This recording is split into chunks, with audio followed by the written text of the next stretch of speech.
चंडीगढ़ नगर निगम के मेयर 24 जनवरी को होंगे और 24 जनवरी को ही चंडीगढ़ को नया मेयर मिल जाएगा।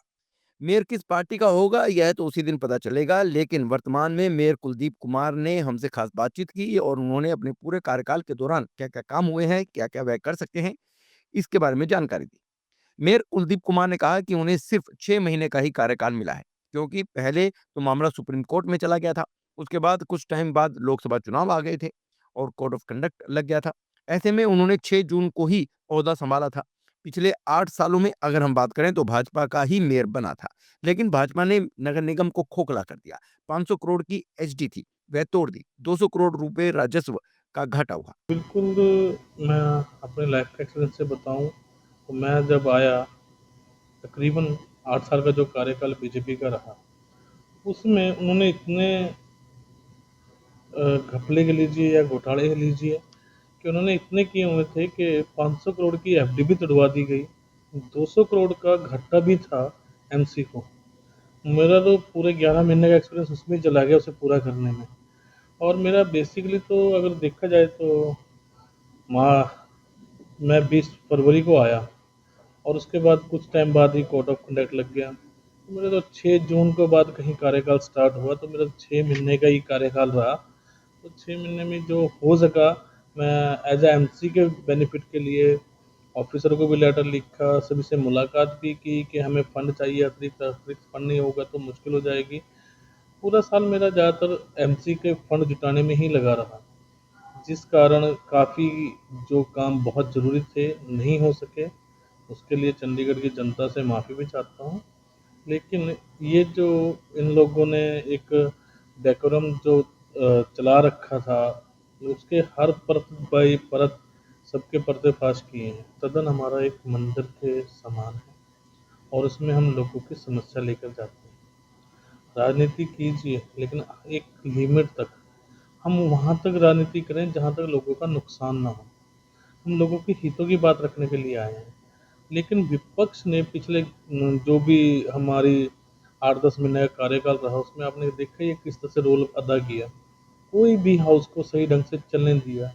बेतुके सवाल, बेतुके जवाब, मतलब कोई सिस्टम वाइज़ आपने देखा ही होगा कि हमारे जो विपक्ष के नेता हैं ये कन्वर राणा जी, किस तरह से एक ऑफ़िसर के हाथ में से माइक छीन रहे हैं, माइक फेंक देना, उसके हाथ से किताब छीन लेनी और बहुत ही अभद्र भाषा का प्रयोग करना, ये कहाँ तक नैतिकता है? तो एक लोगों के आप प्रतिनिधित्व करते हो 45 सेक्टर से, बड़ैल से, तो आपको ऐसा व्यवहार शोभा नहीं देता था।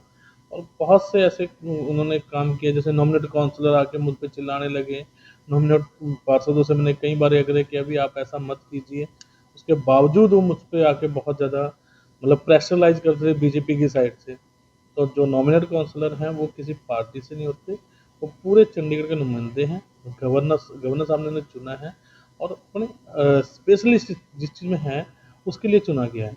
तो आप एज़ अ एडवाइस कीजिए अपना मेयर को, और मेयर आपकी बात को सुनेगा भी। आने वाला मेयर भी आपका सुनेगा। मैंने जो हो सका मैंने अपनी तरफ से कोशिश की कि मैं सही ढंग से हाउस चलाऊँ और मैंने पूरा अपने तरफ से 100% देने की कोशिश की।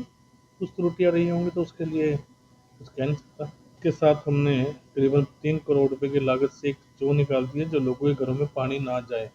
चो टाइप मतलब एक 3 बाई 4 का हमने एक नाली का वो प्रावधान था वो रखा है कि गंदा पानी लोगों के घरों में मत जाए। दूसरा, मैं जो अब तक किसी भी अ, ऑफ़िसर से, गवर्नर साहब से, एडवाइज़र साहब से जो मैंने पैसे की डिमांड की है, आने वाले बजट में वो शायद बढ़ के मिले। और एमसी का हमने रेवेन्यू बढ़ाने की जो शुरुआत कर चुके हैं, आने वाले मेयर को उसका बहुत फ़ायदा मिलेगा और जो हमारे रुके हुए काम हैं, वो सभी होने स्टार्ट हो जाएँगे। आने वाला मेयर किसका होगा गठबंधन? जी, बिल्कुल डेफ़िनेटली इसमें तो कोई दो राय नहीं है, हमारा गठबंधन का ही मेयर होगा इसमें। और जैसा भी ऊपर से हाईकमान तय करेगी, हम सारे पार्षद एकजुट होके अपने गठबंधन के मेयर को जिताएँगे। देखिए, मेरी नज़रों में सभी नॉमिनेट काउंसलर जो हैं, वो गवर्नर साहब के ही नुमाइंदे हैं। गवर्नर साहब के ही चेहरा मैं छवि देखता हूँ कि नॉमिनेट काउंसलर वहाँ से आए हैं। गवर्नर साहब ने कुछ सोच समझ के ही भेजे होंगे। लेकिन अगर मेरा कार्यकाल देखें तो पीठासीन अधिकारी जैसे अनिल मसीह जी थे, उस तरह का तो मुझे नहीं लगता कि शायद बेदी जी ऐसा कुछ करेंगे, क्योंकि वो बड़े सूझवान हैं और डॉक्टर हैं। तो वो हर चीज़ को निकले हुए हैं, तो मुझे नहीं लगता कि वो ऐसा कुछ करेंगे। लेकिन पिछली बार जो हुआ वो बहुत दुर्भाग्यपूर्ण था। जो हाउस की गरिमा को तार-तार किया गया वो बहुत गलत था। उनके कार्यकाल के दौरान उन्होंने भाजपा की परतें खोली। साथ ही साथ उन्होंने यह भी कहा कि अगला मेयर गठबंधन का ही होगा। नगर निगम के पास ऐसा कोई भी विभाग नहीं है जहां से वह रेवेन्यू बढ़ा सके। इसको लेकर वह प्रशासन से भी मिले और प्रशासन से उन्होंने कहा था कि उन्हें रेवेन्यू बनाने के विभाग चाहिए। साथ ही साथ उन्होंने कहा कि नगर निगम कैसे रेवेन्यू बढ़ा सकता है, इसको लेकर कई चर्चाएं भी हुई हैं। तो मैं ये बताना चाह रहा हूँ ना, मैं अपने कार्यकाल में रेवेन्यू सोर्सेज़ को बढ़ा के चले गए। अब मान लीजिए मैंने ऐड का बोला है कि हमें ऐड लगानी चाहिए, हमें अपने पब्लिक टॉयलेट के ऊपर ऐड लगानी चाहिए, हमें अपने पार्कों में ऐड लगानी चाहिए। हमारी जो जगह है, हमारे पानी के बिल जो पानी के मीटर बहुत ज़्यादा खराब पड़े हैं, वो ठीक किए जाने चाहिए। उसके बाद हमारे जो टीटी वाटर वो लेना ज़रूरी है, एक कनाल के ऊपर से कोठी से। और हमारे और भी रेवेन्यू सोर्सेज़ जो मैंने बढ़ाए हैं, अपनी जो हमारी दुकानें खाली पड़ी हैं, उन्हें भी रेंट पे देने के लिए कहा, उनकी ऑक्शन कीजिएगा। तो इस तरह के जब हमारे रेवेन्यू जनरेट हो जाएँगे, तो आने वाले जो हमारा मेयर होगा, उसे बहुत ज़्यादा सुविधा हो जाएगी। उसके बाद हमारे जितने कर्मचारी हैं, उनको समय पे सैलरी मिल जाएगी। कि हमारे पास जब रेवेन्यू हमारे पास पैसा पड़ा होगा, तो हम अपने एम्प्लॉइज़ की सैलरी जो है, 1 की बजाय 31 को ही डाल दिया करेंगे।